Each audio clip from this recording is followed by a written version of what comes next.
President Obasanjo did state, in black and white, that by the time I was leaving office, in May 2007, I had recovered $2 billion, 100 million pounds, and 10 billion naira.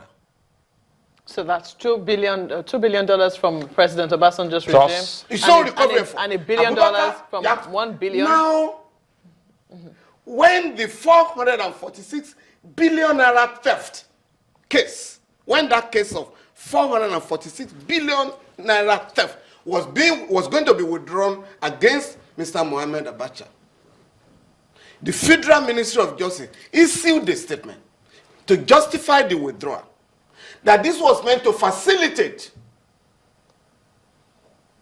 the recovery, the repatriation of the recovered loot from abroad under the Jonathan administration. And we were told $930 million have been recovered. That excluded the $458 million that had been seized by the United States government. Even now, just a minute, even now, Madam Okonjo-Iweala, Ngozi Okonjo-Iweala, the World Bank expert, following the publication by Premium Times, had now confessed that in one fell swoop, she released $322 million to the then NSA, Colonel Sambo Dasuki, and that $700 million was expected for development. In other words, we're also talking of over $1 billion recovered. Well, that's the they didn't put it as a confession. They said they were putting the record straight about those who were trying to misinform the public.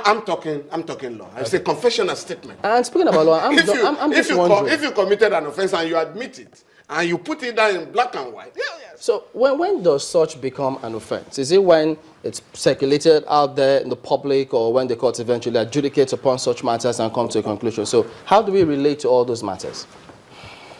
Once those who collected money are coming out to admit, either I collected the money in error, I didn't know that it wasn't for the press, distribution to the press, and the rest of them. People are coming out to say, oh yes, we collected the money, as alleged by those who have been arrested. Oh yes, that can be used in evidence against you. I didn't mean to derail you when I asked you that question concerning the allegations against against late General Sani Abacha. You were making the point that this was the most primitive sort of corruption we've seen in recent times, but some people will also recall that we've seen some also very primitive or something like that. No, we didn't go this bizarre. This is bizarre. Well, I mean, you know, in 1983, again. Just a moment, Mr. Falana, before you go again. 3 million was found in Kano, in the government house.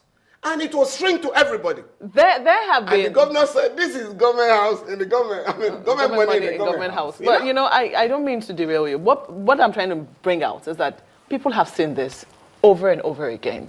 During President Obasanjo's era, a lot of people felt that that was going to be the time when corruption will be fought. And so EFCC was created, Nuhu Ribadu, exactly, ICPC was also created, Nuhu Ribadu was appointed as EFCC chair, and he was doing some work. But if you also read the chronicles, an account of someone who's also chronicled Ribadu's fight against corruption, you will find that most of what we're seeing now, we've seen before. No, not to this level. Not in this operational. Just a moment. Operational. I can tell you. We didn't go this far. Just a moment. Not in terms of the amount of money, but in terms of the fight against corruption. What raises your hope this time around?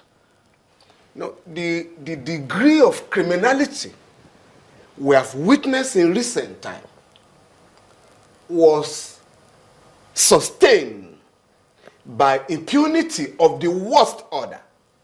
You had a predatory, savage, extremely primitive way of running the government of the day. The only hope this time around is that on the part of the government, there is a political will to fight corruption, which has been missing since 2007. Are you sure of that? Oh, very certain. Because let me remind you. Very certain. I think it was almost the last time you came here, and you told us that you were even amazed that President Goodluck Jonathan also was able to recover some amount of stolen funds. In fact, you used the word, you And said he that- fought corruption, No, exactly. I say in his own way, Yes. Okay, he good. fought corruption. But whether it meant it or not, there were forces around him, against him. And if you go, These forces, and if you put that, if you put that side by side with what Mark was asking, it would seem as if every administration that comes in, they have their own way of fighting corruption. I agree with you, but the difference with each administration is that you must have a president in power who says, under my watch, I'm not going to cover up any corrupt person. But where a president says, oh, there was no difference between stealing, I'm trying to look for the difference between stealing and corruption and the rest of them, and allowed everybody to have a field day in terms of mismanaging the funds of the country, or where a president can come out to say, oh yeah, people say Nigerians are poor. I don't agree. The last time I was in Kenya, there were so many private jets that accompanied me. For a whole week, Kenyans were debating the level of prosperity of Nigerians. You are likely to have a problem with that. Or in 2008, because we must locate this problem, the Yar'Adua regime simply decided to stop the movement of the EFCC, try to decapitate the organization, remove the leadership, and allowed highly placed criminal suspects to take over the organization. At that time, the Attorney General, the Minister of Justice, and 2 governors who were on trial sat down to people the organization with their own agents. I know one governor was on trial who asked who sent his ADC to head the banking segment of the EFCC. Do we expect? Oh yes, it was as bad. Do we expect something to be done or said about the Halliburton case, for instance? Because many people are talking about it. You must still locate where we got it wrong. You had an Attorney General then, Mike Andoaka said, who came out publicly to defend those who had brought shame to the name of the country by telling the British government, this fund stolen is ours. What is your business? You can't cry more than the brief. And other countries simply said, these guys are not serious. We will not cooperate with them again.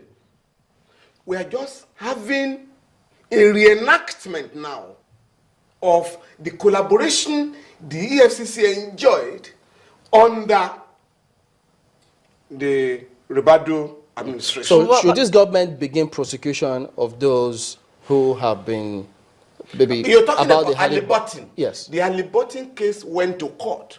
I think the prosecutor was the former president of the NBA, Mr. Joseph Daudu, SAN. After 1 year of rigmarole, the court struck out the case for want of diligent prosecution because the Jonathan administration never meant to prosecute the suspect. As a matter of fact, if you will recall, the former American president, Mr. Dick Cheney, who was then in charge of Halliburton, was charged here. If a charge was filed in court, but the case was never mentioned when it was struck. Now let us talk about this Halliburton issue. If we talk about will, It's a will. Do you see that same will with this administration concerning Halliburton? I've seen it. You know what happened?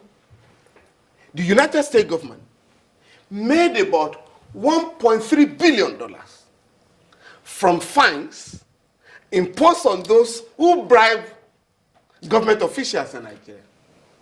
How much did you make? I think about $120 million. In the United States, all the suspects were prosecuted. Here, nobody was prosecuted because there was no political will on the part of the government. So what's happening now? All those files have to be reopened now.